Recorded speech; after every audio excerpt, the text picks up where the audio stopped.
குடும்ப ஆட்சியை அகற்ற வேண்டும் என்று வலியுறுத்தியுள்ள பிரதமர் நரேந்திர மோடி, இந்தியா கூட்டணி ஊழல் கூட்டணி என்றும் அவர்களால் வளர்ச்சி திட்டங்களை முன்னெடுக்க முடியாது எனவும் விமர்சித்துள்ளார். கன்னியாகுமரி மாவட்டம் அகஸ்தீஸ்வரம் விவேகானந்தா கல்லூரி மைதானத்தில் பாஜக பொதுக்கூட்டம் நடைபெற்றது. இதில் பங்கேற்பதற்காக கேரள மாநிலம் திருவனந்தபுரத்திலிருந்து ஹெலிகாப்டர் மூலம் கன்னியாகுமரியில் உள்ள அரசு விருந்தினர் மாளிகைக்கு வந்த பிரதமர் மோடி நிகழ்ச்சி நடைபெற்ற இடத்திற்கு அங்கிருந்து சாலை மார்க்கமாக சென்றார். அப்போது பிரதமர் மோடிக்கு சிறப்பான வரவேற்பு அளிக்கப்பட்டது. இந்த கூட்டத்தில் முதலில் பேசிய மத்திய இணையமைச்சர் எல் முருகன், மீனவர்கள் நலனில் அக்கறை கொண்டவர் பிரதமர் மோடி என்று குறிப்பிட்டார். 40 மக்களவை தொகுதிகளிலும் பாஜக கூட்டணி நிச்சயம் வெல்லும் என்றும் அவர் தெரிவித்தார். கடந்த 10 ஆண்டுகளில் தமிழகத்திற்கு 11 லட்சம் கோடியை மத்திய அரசு வழங்கியுள்ளதாக எல் முருகன் தெரிவித்தார்.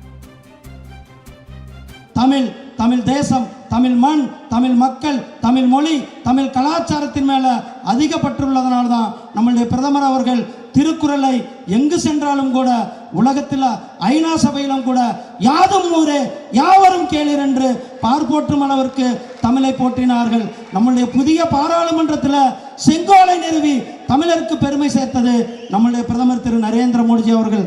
சகோதரர்களே, கடைசியாக நாம் 2021 சட்டமன்றத்தில் வெற்றிவேல் யாத்திரை மூலமாக 4 சட்டமன்ற உறுப்பினர்களை சட்டமன்றத்திற்கு அனுப்பினோம். இப்பொழுது நம்முடைய தலைவர் அவர்கள் என் மண் என் மக்கள் யாத்திரை மூலமாக 40 பாராளுமன்ற உறுப்பினர்களையும் நாம் சட்டமன்றத்திற்கு அழைத்தே செல்வோம் என்று உறுதியேற்பு நம் பிரதமர் அவர்கள் 3வது முறையாக 400க்கும் மேற்பட்ட தொகுதிகளில் வெற்றி பெற்று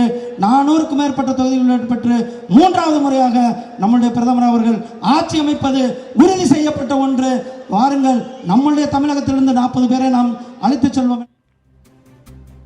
பொதுக்கூட்டத்தில் பேசிய மாநில பாஜக தலைவர் அண்ணாமலை, குமரி மண்ணையும் பிரதமர் மோடியையும் பிரிக்க முடியாது என்று குறிப்பிட்டார்.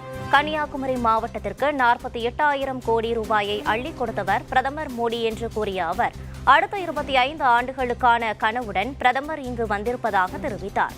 400 தொகுதிகளில் வெற்றி என்பது வெறும் வார்த்தையல்ல, இந்திய மக்களின் உணர்வு என்று கூறிய அண்ணாமலை, பிரதமர் மோடி 3வது முறையாக பிரதமர் ஆவார் என்றும் தெரிவித்தார்.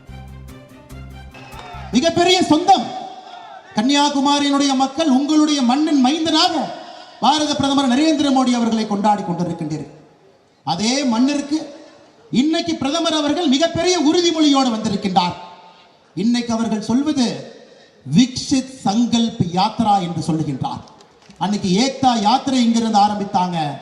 இத்தனை ஆண்டுகள் கழித்து இந்தியாவுடைய பிரதமராக நம்முடைய நாட்டை வல்லரசு நாடாக மாற்றுவதற்கு 2047 முடியும் பொழுது இது ஒரு மிகப்பெரிய வல்லரசு நாடாக மாற வேண்டும். அதற்காக 3வது முறை மறுபடியும் நாம் நீங்கள் வாய்ப்பளிக்க தயாராக வந்திருக்கின்றீர்கள். இது போன்ற அரசியல் தலைவர் கண்ணு கெட்டிய தூரம் வரைக்கும் இல்லைங்க.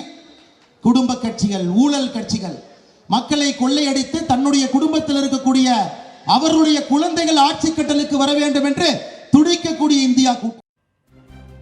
பாஜக பொதுக்கூட்டத்தில் பேசிய பிரதமர் நரேந்திர மோடி, தமிழ் சகோதர சகோதரிகளே வணக்கம் என கூறி தனது உரையை தொடங்கினார். நாட்டின் தென்கோடியான கன்னியாகுமரியிலிருந்து ஒரு அலை கிளம்பியிருப்பதாக குறிப்பிட்ட அவர், காஷ்மீர் முதல் கன்னியாகுமரி வரை பாஜக அலை வீசுவதாக பெருமிதம் தெரிவித்தார். தமிழகத்தில் குடும்ப ஆட்சியை அகற்றி பாஜக ஆட்சியை கொண்டு வருவோம் என்று சூளுரைத்த அவர், திமுக காங்கிரஸ் கூட்டணி முற்றிலுமாக துடைத்தெறியப்படும் என்று தெரிவித்தார். தமிழ்நாட்டில் இந்தியா கூட்டணி எடுபடாது என்றும் அவர் கூறினார். இந்தியா கூட்டணி ஊழல் நிறைந்த கூட்டணி என்று குற்றம் சாட்டிய அவர், அவர்களால் வளர்ச்சி திட்டங்களை முன்னெடுக்க முடியாது என்றும் விமர்சித்தார். 2G ஊழல் முறைகேட்டில் பெரும் பங்கு வகித்தது திமுக தான் என்று சாடிய அவர், திமுக காங்கிரஸ் கூட்டணி குமரி மக்களை வஞ்சிப்பதாக குற்றம் சாட்டினார்.